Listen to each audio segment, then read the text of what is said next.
Hello friends, कैसे हैं आप सब लोग। आज हम फिर से एक बार निफ्टी को देखने वाले हैं और हम छोटा सा एक रिव्यू लेने वाले हैं कि कल हमने मार्केट में क्या बोला था और उसके अकॉर्डिंग मार्केट कैसी गई, क्या क्या हुआ, ये हम सब एक बार देखने वाले हैं। तो देन फ्रेंड्स, हम यहाँ पे निफ्टी का ये हमारा चार्ट ओपन है और इस चार्ट में हम देखेंगे कि कल जो हमने आपसे बात की थी, एक्चुअली मार्केट तो वीक थी क्योंकि होगी ही मार्केट वीक, क्योंकि मार्केट में अगर हम देखें कि परसों के दिन क्या हुआ, मार्केट गैप डाउन खुली, गैप डाउन खुल के लास्ट में नीचे क्लोजिंग दे दी और फिर से एक बार गैप डाउन खुल के फिर से नीचे क्लोजिंग दे दी। मतलब क्लोजिंग तो इसकी बिल्कुल भी अच्छी नहीं थी, लेकिन मैंने आपको वहां पे एक चीज बताई हुई थी फ्रेंड्स कि यहाँ पे जिस सपोर्ट के पास उसने सपोर्ट लिया है वो एक सपोर्ट बहुत अच्छा था, क्योंकि मैंने आपको यहाँ पे, आप कल के वीडियो में जाके देखेंगे कि मैंने आपको यहाँ पे एक लाइन ड्रॉ की हुई थी, ये हमारी एक यहाँ पे लाइन ड्रॉ की हुई थी और मैंने बताया था कि जो क्लोजिंग इसने दी हुई है वो यहाँ पे कितनी सारी जगह सही है। यहाँ पे भी इसका एक बेस है, ये भी बेस है, ये भी बेस है और इस वाली कैंडल का भी, मतलब 4-5 कैंडल्स और ये वाली कैंडल भी, तो इन सबके एक बेस पे आके उसने क्लोजिंग दी थी। तो एक अच्छे खासे स्ट्रॉन्ग सपोर्ट पे ही उसने वहां पे क्लोजिंग दी थी। तो अगर मैंने कहा था वहां से अगर नीचे जाता है तो फिर मार्केट में हमें ये वाले जो टारगेट हैं, ये वाले इनिशियली टारगेट हमें देखने को मिल जाएंगे, लेकिन वहां पे नहीं हुआ ऐसा, क्योंकि उसने जो कल का लो था उसको तोड़ा ही नहीं, मार्केट गैप अप खुल गई। हमने बोला था कि यहाँ पे हम क्या करने वाले हैं कि गैप के सिनेरियो में हम एक चल में पुट की अपॉर्चुनिटी ढूंढेंगे, क्योंकि मार्केट तो एक्चुअल में वीक ही है। लेकिन वहां पे हमने जो आपको सबसे अच्छी बात बताई हुई थी,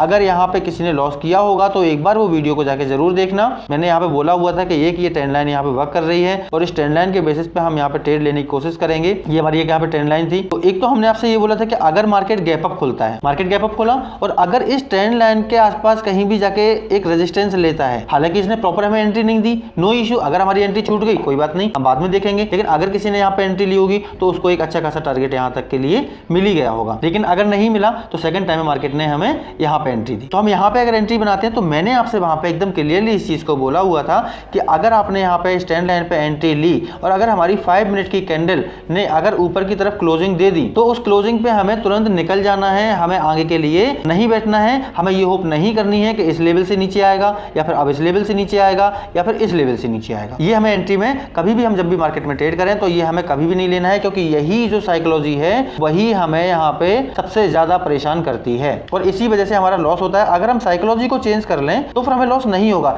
आप देखेंगे फ्रेंड्स, अगर सक्सेसफुल और अनसक्सेसफुल की हम बात करें तो यहाँ पे दो चीजों में सिर्फ बहुत अच्छी है कि एक ही डिफरेंस है कि अगर हमने अपनी गलती को एक्सेप्ट कर लिया कि हाँ हम गलत हो गए, हमें उसे तुरंत मान लेना है, जो भी छोटा मोटा लॉस हो रहा है हमें उसे लेके निकल जाना है। अगर आपने इस कैंडल पे यहाँ पे निकलने का सोचा होगा, किसी ने क्लोजिंग दे दी स्टैंड लाइन के ऊपर, आपका कितना लॉस हुआ होगा ऑप्शन में, मुश्किल से मुश्किल मुझे पता है कि इसी वाली कैंडल में एंट्री मिली और इसी वाली कैंडल में हम एग्जिट भी हो गए, तो आपका जो भी लॉस हुआ होगा मुश्किल से 4, 5, 6, 7 पॉइंट का हुआ होगा। इससे ज्यादा आपने मार्केट को लॉस नहीं दिया होगा। लेकिन अगर हमें टारगेट मिलता तो फिर हम यहाँ से नीचे तक के लिए बैठते हैं। तो आपको यहाँ पे ये चीज बार बार सोचनी होगी कि हमें अपने रिस्क रिवॉर्ड को और स्टॉप लॉस को कैसे मेंटेन करना है। दूसरा, मैंने आपको वहां पे एक और बहुत अच्छी चीज बोली थी जो मार्केट में एक्चुअल में होती है। मैंने यहाँ पे ग्रीन एरिया यहाँ पे मार्क किया था आपके सामने, ये वाला मैं ग्रीन एरिया अपने आप मार्क किया था। तो ये जो मैंने ग्रीन एरिया यहाँ पे आपको मार्क करके दिखाया था और मैंने आपसे वहां पे क्लियरली इस बात को बोला था कि अगर इस ग्रीन एरिया के ऊपर मार्केट सस्टेन करेगा तो ये वाला जो गैप है इसको इजीली फिल कर देगा। मतलब कल की क्लोजिंग देखो आप, यहाँ पे हुई थी मार्केट की, परसों की क्लोजिंग, और ये जो गैप यहाँ पे बना हुआ था मैंने आपसे क्लियर कट बोला था कि इस गैप को ये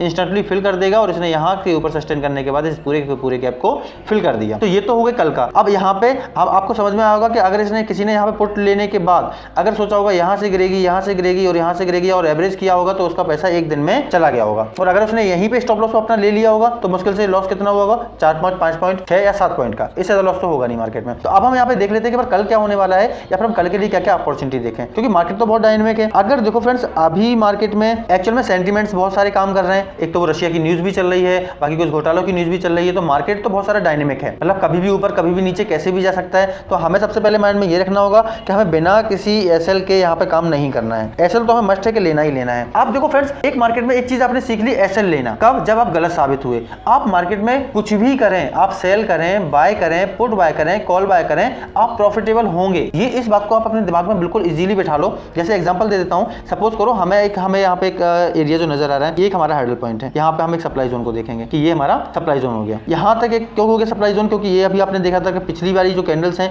यहाँ पे इसने सपोर्ट लिया हुआ था, रेजिस्टेंस लिया हुआ था, और एक बार ये रेजिस्टेंस लिया, एक बार ये रेजिस्टेंस लिया, और ये पहले एक सपोर्ट का भी काम कर चुका है और ये पहले रेजिस्टेंस का भी काम कर चुका है। तो ये हमें 4 पॉइंट यहाँ पे मिल गए। तो हम नेक्स्ट टाइम यहाँ पे फिर से उन पॉइंट्स को देखेंगे कि शायद उन पॉइंट्स की वजह से यहाँ पे हमें फिर से एंट्री मिले। अब करना क्या है कि आपको जैसे ही सपोज करो मार्केट गैप अप खुला और गैप अप ही अगर मान लो इसी वाली रेंज में मार्केट ने गैप अप खोल दिया, गैप अप हुआ, तो हम एक बार को तो यहाँ पे ये देखेंगे कि हमने यहाँ पे ट्रेड ले ली, इनिशिएट कर ली हमारी ट्रेड। अब अगर 5 मिनट की कैंडल ने इस वाली रेड लाइन के ऊपर closing they the, that's all, कि हमें वहां पे निकल जाना है, क्योंकि अगर इसके ऊपर क्लोजिंग देगा तो 500 या 550 तक के टारगेट इजीली दे देगा ये। जैसे कि मैं एक बार और मार्क कर देता हूं कि अगले बार जो टारगेट अगर इसके हिसाब से लेंगे तो ये वाले जो यहाँ पे जो लाइन है 550 वाली या 500 से अबव, ये हमारे टारगेट वहाँ पे इजीली आ सकते हैं। तो अगर यहाँ से ऊपर सस्टेन करेगा तो हम यहाँ पे अपने इस वाले टारगेट तक के लिए बैठ सकते हैं। मतलब यहाँ पे आप जो भी ले, अगर यहाँ पे आप कॉल ले रहे हैं तो इसके नीचे वापस क्लोजिंग होने पे आपको वहां से निकल जाना है। अगर आप यहाँ पे पुट ले रहे हैं तो आपको जैसे ही उसके ऊपर क्लोजिंग दे मार्केट लगेगा इसके ऊपर जा रहा है, वहां से निकल जाना है। आप सारे के सारे सिनेरियोज में जीत जाएंगे। अब ये तो होगी हमारी गैप अप की बात कि अगर मार्केट ने यहाँ से गैप अप ओपनिंग दी और गैप अप ओपनिंग के बाद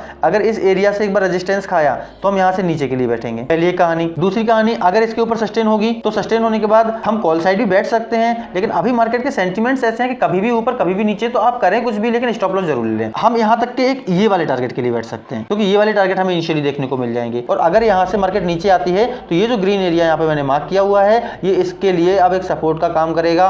यहाँ पे आके मार्केट रुकेगी ही रुकेगी, मतलब इसके नीचे इतनी आसानी से नहीं जाएगी। कम से कम 2 या 3 बार रिजेक्शन देगी। रिजेक्शन छोटे हो सकते हैं, बड़े हो सकते हैं। ये मार्केट के उस टाइम की सिचुएशन पे बात करेंगे जब ये मार्केट में लाइव चल रहा होगा। तो एक तो हमें यहाँ पे काम करना है। अब अगर मार्केट फ्लैट खुलती है तो अभी तो मार्केट ने ये साइन दे दिए हैं कि हम यहाँ पे स्ट्रॉन्गनेस बना के रख सकते हैं, लेकिन ये एक ट्रैप भी हो सकता है क्योंकि मार्केट को अगर थोड़ा सा गिरना है, जो मैंने एक लॉन्ग टर्म के टारगेट दिए हैं 15,800 तक के, अगर मार्केट को आना है तो ये ऊपर जा जाके रिटेलर्स को ये विश्वास दिलाएगी कि हम यहाँ पे बुलिश हैं, हमें खरीदो, हमारे पे कॉल की पोजीशन बनाओ, और फिर ये धीरे धीरे धड़ाम से जाके गिरना स्टार्ट करेगी। तो एक तो ये एक ट्रैप होता है, तो हमें इसलिए ओवरनाइट पोजीशंस में नहीं जाना होता है। अब अगर मार्केट फ्लैट यहीं पे खुलती है, सपोज करो अभी मार्केट जहाँ पे यहीं पे मार्केट ने फ्लैट ओपनिंग दे दी, तो फ्लैट ओपनिंग में उस फ्लैट ओपनिंग में हम क्या करने वाले हैं, अगर मार्केट ने नीचे की तरफ हल्का से नीचे की तरफ को फ्लैट ओपनिंग दी और फिर इसने इसका हाई तोड़ा, तो हाई तोड़ने के बाद इनिशियली ये हमारा 70-80 पॉइंट का टारगेट तो इनिशियली मिल ही जाएगा हमारा। अगर मार्केट ने यहां से आने के बाद नीचे की तरफ जाना होगा तो नीचे में एक आपको लाइन ड्रॉ करके देता हूं। अगर इसके नीचे यहां से मार्केट ने सस्टेन किया, ये वाली जो लाइन है, ये